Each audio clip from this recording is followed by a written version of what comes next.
American air base in East Anglia, on the east coast of England. One of many such bases from which American fighter planes swarmed up into battle against the German Air Force.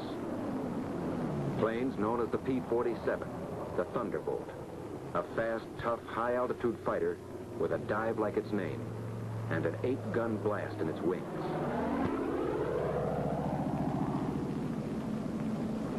The Lightning, the P-38, master of the air in many theaters of war with its long range and concentrated firepower.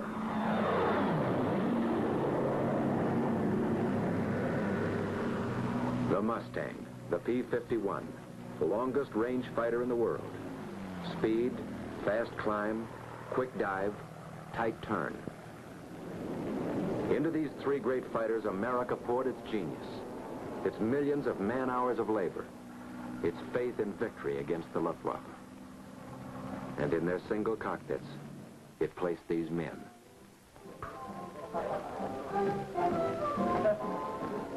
Relaxing now, but not for long. At headquarters, 8th Air Force, General Doolittle is discussing fighter protection. The 8th Fighter Command will give fighter cover to targets and back from the target. Desirable that we peel off as many fighters as possible to come down east of the Ruhr and straight ground targets. The bomber plan, timing, altitudes, strength, course, and targets reached the Combat Operations Room at Headquarters, 8th Fighter Command, Major General Kepner commanding. A field order goes out. 62nd Group P-47s will escort heavy bombers over enemy coast through target to limit of endurance. The machinery is set in motion. Now comes the briefing for the mission, and everybody present. These Thunderbolt pilots are veterans of many missions, so the colonel gives them only the essentials. They are to escort the bombers to a target about 40 miles east of Mannheim, and then proceed to the strafing of aerodromes north of Frankfurt.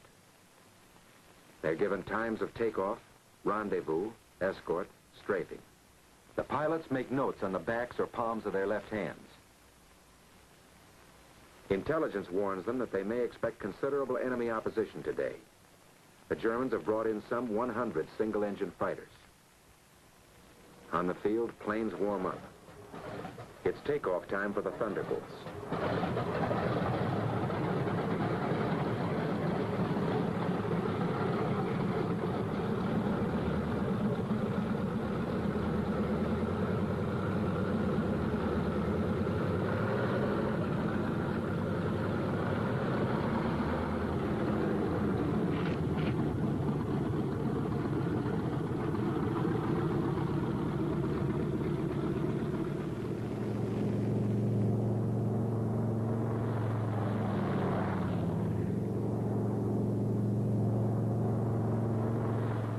At other bases timed to the escort schedule, the P-38s get underway. And at still others, the long-range Mustangs go to keep their rendezvous with the bombers someplace deep in Germany.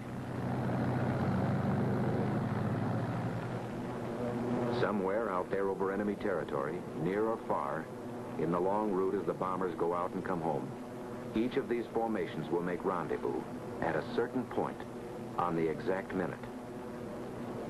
The Thunderbolts climb steadily over the channel into hostile skies.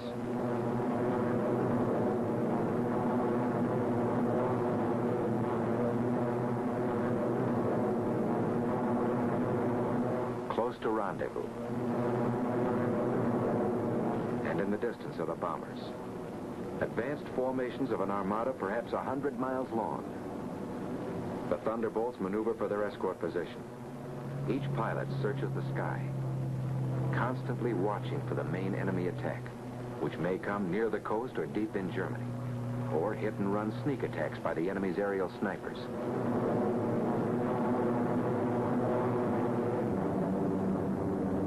And then, at another rendezvous point, comes a group of Mustangs to relieve the Thunderbolts. This is Red Leader. Okay, men, it's time to break escort. Mustangs coming in at 8 o'clock. The Thunderbolts break escort. They head for home, watching for every possible strafing target on the way. The Mustangs, far in the distance, sweep the surrounding sky as they come in to take the places held by the Thunderbolts. One of the most important features of long-range fighter escort is this relay system. Because of the differences in bomber speeds and the need of much weaving, fighters used up their gas. Thus, the same group of fighters could remain with the bombers only 25 to 40 minutes out of a 6 or 8 hour mission, going and coming. And 1,000 fighters might be needed to keep anything from 40 to 100 on the job at all times. While the enemy could strike with 250 at any point he selected, our fighter groups had to relieve at rendezvous points all along the route. But on the German side, the Luftwaffe was forewarned an hour and a half in advance, even as our bombers gained altitude over England. This captured German film shows how quickly their 109s and Focke-Wulf 190s got into action after a warning. They had plenty of time to mass their fighters at a chosen point of attack and to outnumber our escort at anything from 2 to 1 to 10 to 1. They were as grimly determined to stop our great daylight thrusts into their industrial heart as our bombers and fighters were resolved to press them home.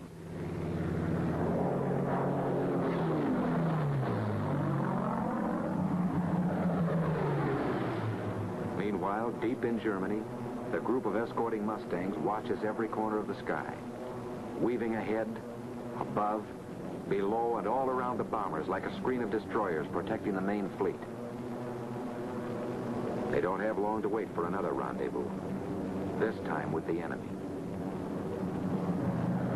Blue leader here. Watch it, fellows. 109 to 10 o'clock. They get rid of their long-range wing tanks before the fight. Then down they go for the kill. With a touch of a finger on the stick, a camera and 8 machine guns are put into action. Small cameras set on the wings make the record. Too often poor pictures due to gun vibration. But they let you see what happens in the instant of action, as the pilot sees it. The enemy fighters are massing for an attack on our bombers, while our pilots watch every move of their varied tactics. Yellow leader to move, Mike. Looks like they're trying to lead us away from the bombers. Green leader here. You're right. Here comes another at 9 o'clock. The Jerrys make a sneak attack on our bombers from behind. Gun camera film, captured from the enemy, reveals how they hammer our bombers with their 22 millimeters.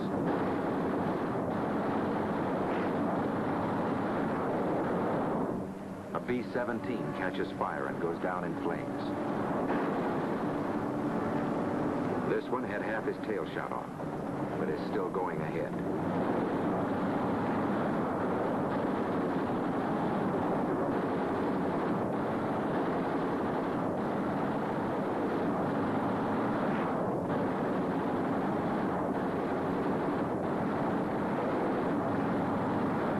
We lose another, but they can't stop us. Our fighters, often heavily outnumbered, engage the enemy all over the sky. And this battle is only one of many. Day after day, month after month. Mustangs, Thunderbolts, Lightnings, against the enemy 109s and the Focke-Wulf 190s. Our fighters attack, attack, attack. 2 into 10, 6 into 50. They block the enemy's mass assaults until our victory column soars at the rate of 4 to 1. If a missed rendezvous or other misadventure, due usually to blinding weather, prevented fighter protection somewhere, the first suffered heavy losses. But no American fighter ever failed them because of enemy odds, however great.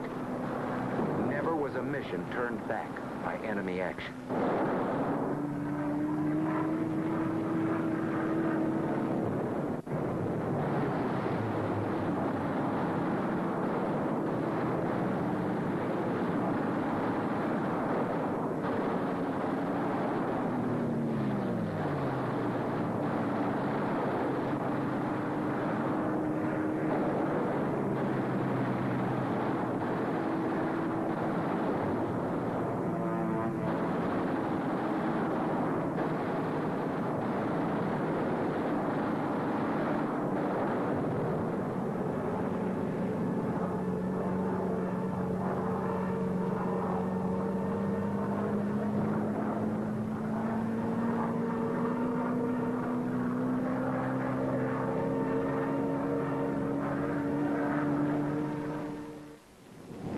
Our ever-increasing fleets of fortresses and liberators pressed onto their targets and dropped their loads.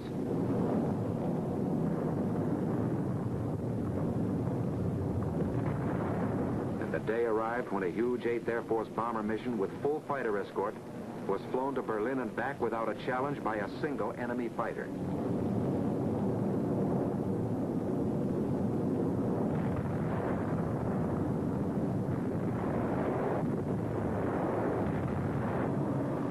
But before that eventful day, the Thunderbolts, Lightnings, and Mustangs had another mission to perform. Our bomber and fighter losses were strikingly less than the enemy's. But the home front sent us more bombers and fighters and more well-trained pilots, and our fleets grew mightier by the month. However, the enemy's first-line operational strength was maintained also. The great air battle of Europe was still undecided. In February 1944, there was a sudden change. Our fighters were ordered to range wider, to seek the enemy in the air and on the ground instead of waiting for him. And above all, to follow him to his destruction. A gigantic fighter battle raged across the European skies with victories by our fighters alone of 60, 85, over 100 destroyed each day. The fight came down from almost invisible heights to the final decision, perhaps only a few feet above the ground. Enemy warplanes of every kind and in fantastic numbers were splashed all over the landscape of northwestern Germany and occupied Holland, Belgium, France. This was a crucial battle. Both sides were aware of the coming events with air domination itself at stake. Once again, a better cause, better planning and leadership, better equipment, and beyond everything else, the valor of our fighter pilots gave us victory. Only this time, it was decisive. So many of the enemy's aircraft exploded over his own forest and housetops, or were driven flaming wrecks into the ground. So many of his famous fighter leaders met death at the hands of our pilots that his morale was shattered. His defense plan was smashed.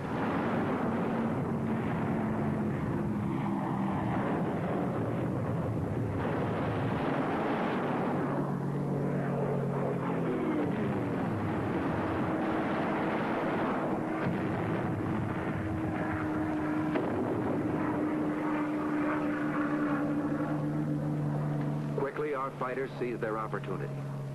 Since the enemy did not come up to fight, down they went to blast his planes to pieces and burn them on his own aerodromes all over Western Europe and in the very heart of Germany.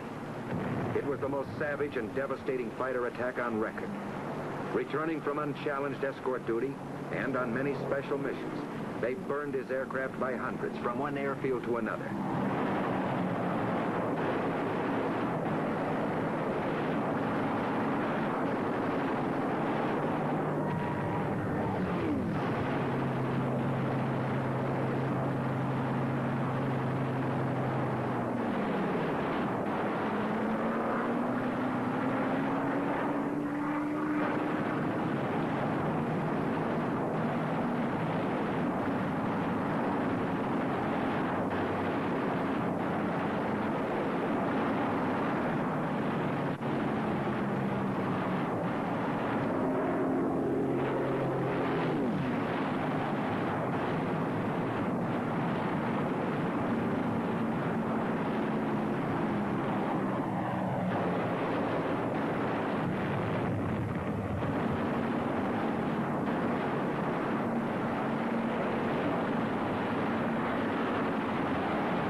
Intense enemy flak, sheets of machine gun fire from flak towers and ground installations caused us heavy losses.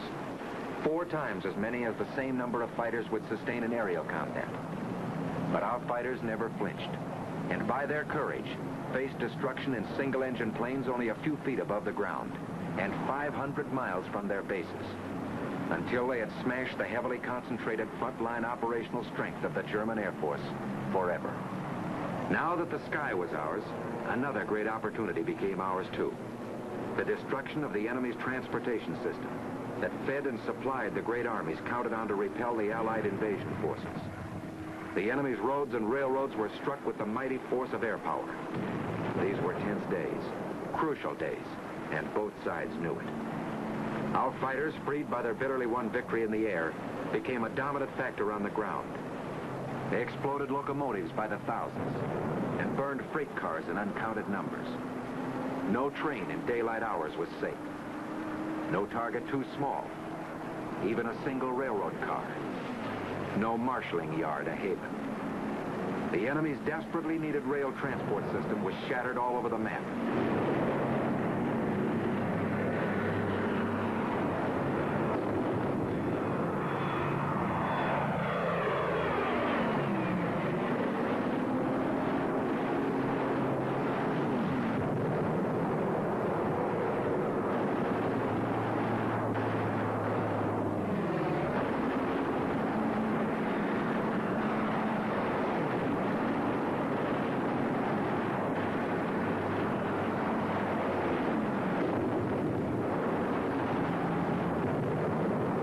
They attacked his barges.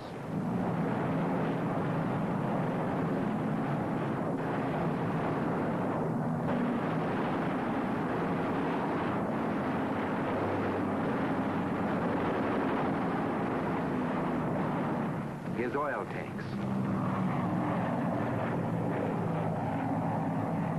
Flak towers.